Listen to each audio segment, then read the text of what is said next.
My wife and I left town for a few days, fully expecting everything to be exactly as we left it. Our concrete driveway had been in perfect condition when we drove away on our short trip out of state.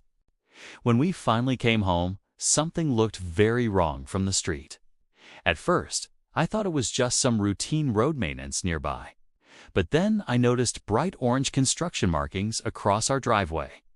I pulled the car to the curb immediately. Someone had cut straight across our driveway.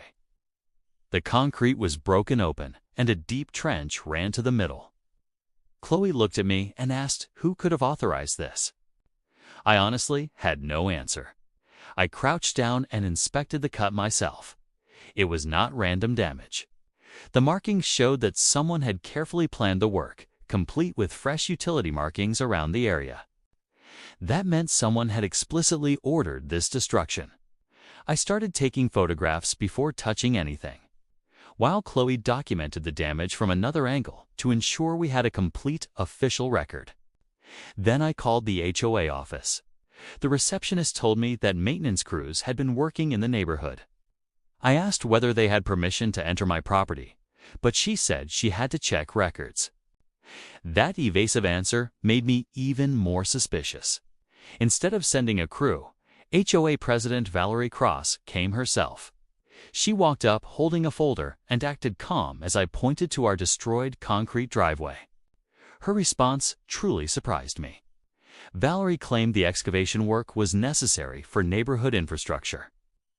I asked her why nobody had bothered to contact us before cutting directly through our driveway. She insisted the HOA considered the work routine maintenance. I then asked her to show me the official permit. Valerie searched through her thick folder for several seconds, looking increasingly unsettled and uneasy. She showed me HOA notices and neighborhood guidelines, but there was no county permit authorizing the driveway cut. That was the first real crack in her story, right before an official county inspector vehicle pulled up. A county inspector stepped out and looked directly at the damaged driveway. He introduced himself and asked who had authorized the work. Valerie suddenly had nothing to say as he walked straight over to examine it. He checked utility markings, studied the concrete edges, and asked Valerie which contractor performed the work. Her answer was much less confident. The inspector took measurements and photographed the excavation. He looked at utility markings one more time and asked if the HOA had obtained a county permit before excavation. Valerie finally admitted she was not sure, frantically flipping through every document in her folder. She found contractor paperwork, but nothing from the county. When the inspector asked for a permit number, there was none to provide. I showed him photos of the driveway before our trip to compare with the damage. The difference was obvious. Someone performed major work without proper notice.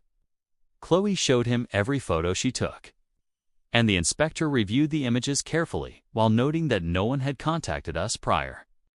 The inspector explained that HOA approval was not county authorization. Valerie tried arguing community requirements, but he replied, "County permits are a separate legal matter." That distinction changed everything. The inspector stepped aside and called his department, giving them the address, utility location, and details. A few minutes later, county records confirmed there was no active permit for the driveway excavation. Valerie claimed the contractor handled paperwork, but county records told a different story. The inspector documented the violation and told us the county would force the responsible party to fix the damage. For the first time since coming home, I felt heard. The county confirmed what I suspected. The HOA authorized work without permits. Valerie now had to explain who approved it, exposing a much bigger problem inside.